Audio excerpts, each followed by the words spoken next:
ভারতের চলমান ককরোচ ছাত্র আন্দোলন এখন শুধু একটি পরীক্ষার প্রশ্ন ফাঁসের প্রতিবাদ নয়। অনেক বিশ্লেষকদের মতে এটি দেশটির তরুণ প্রজন্মের দীর্ঘদিনের ক্ষোভ, হতাশা এবং ভবিষ্যৎ নিয়ে অনিশ্চয়তার প্রতিফলনে পরিণত হয়েছে। সাম্প্রতিক একটি বিশ্লেষণে বলা হয়েছে, এই আন্দোলন শুধু ভারতের নয়, বরং পুরো দক্ষিণ এশিয়ার তরুণ সমাজের মানসিক অবস্থাকেও নতুনভাবে সামনে নিয়ে এসেছে। এই আন্দোলনে শুরু হয়েছিল জাতীয় পর্যায়ে ভর্তি ও নিয়োগ পরীক্ষার প্রশ্ন ফাঁস এবং অনিয়ম অভিযোগকে কেন্দ্র করে। হাজার হাজার শিক্ষার্থী অভিযোগ করেন, বছরের পর বছর পরিশ্রম করেও তারা একটি স্বচ্ছ ও নির্ভরযোগ্য পরীক্ষা ব্যবস্থা পাচ্ছেন না।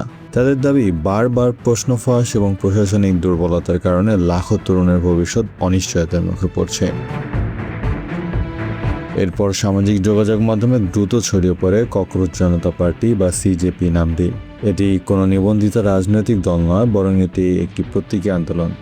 ককরোচ শব্দটিকে প্রতিবাদের প্রতীক হিসেবে ব্যবহার করে আন্দোলনকারীরা বলতে চান, বারবার অবহেলা, অপমান এবং সংকটের মধ্যেও তারা টিকে আছেন এবং নিজেদের অধিকার আদায়ের জন্য লড়াই চালিয়ে যাবেন। দিল্লি সহ ভারতের বিভিন্ন শহরে হাজার হাজার শিক্ষার্থী রাস্তায় নেমেছেন।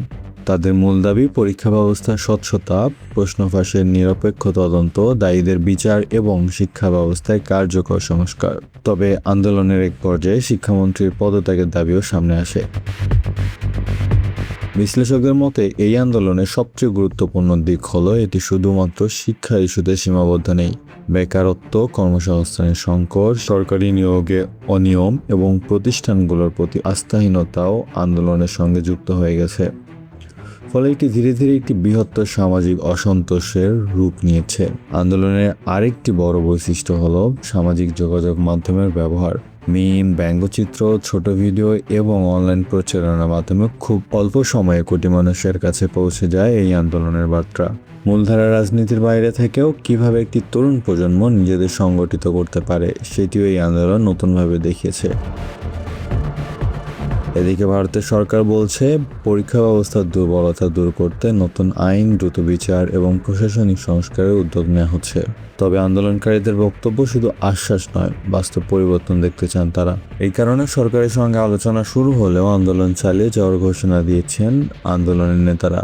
রাজনৈতিক পর্যবেক্ষকদের মতে এটি প্রধানমন্ত্রী নরেন্দ্র মোদী সরকারের সামনে তরুণদের পক্ষ থেকে সবচেয়ে বড় চ্যালেঞ্জগুলোর একটি হয়ে উঠেছে। বিরোধী দলগুলোও শিক্ষার্থীদের দাবির প্রতি সমর্থন জানিয়ে সরকারকে চাপে রাখার চেষ্টা করছে। অন্যদিকে সরকার অভিযোগ করছে, আন্দোলনকে রাজনৈতিকভাবে ব্যবহার করার চেষ্টা করা হচ্ছে। তবে একটি বিষয় পরিষ্কার, এই আন্দোলনের মূল শক্তি এসেছে তরুণদের হতাশা, ভবিষ্যৎ নিয়ে উদ্বেগ এবং জবাবদিহির দাবির মধ্য থেকে। সাম্প্রতিক বছরগুলোতে দক্ষিণ এশিয়ার বিভিন্ন দেশে তরুণদের নেতৃত্বে বড় বড় আন্দোলন দেখা গেছে। সেই প্রেক্ষাপটে ভারতের এই আন্দোলনকেও অনেক বিশ্লেষক একটি বৃহত্তর আঞ্চলিক প্রবণতার অংশ হিসেবে দেখছেন। সব মিলিয়ে ককরোচ আন্দোলন আজ শুধু একটি ছাত্র বিক্ষোভ নয়, এটি শিক্ষা, কর্মসংস্থান, জবাবদিহি এবং তরুণদের ভবিষ্যৎ নিয়ে একটি বড় জাতীয় আলোচনা পরিণত হয়েছে। আগামী দিনে সরকার, আন্দোলনকারী এবং রাজনৈতিক দলগুলোর সিদ্ধান্তই নির্ধারণ করবে এই আন্দোলন শুধুই প্রতিবাদ হয়ে থাকবে নাকি ভারতের নীতি নির্ধারণে বাস্তব কোনো পরিবর্তনের সূচনা করবে।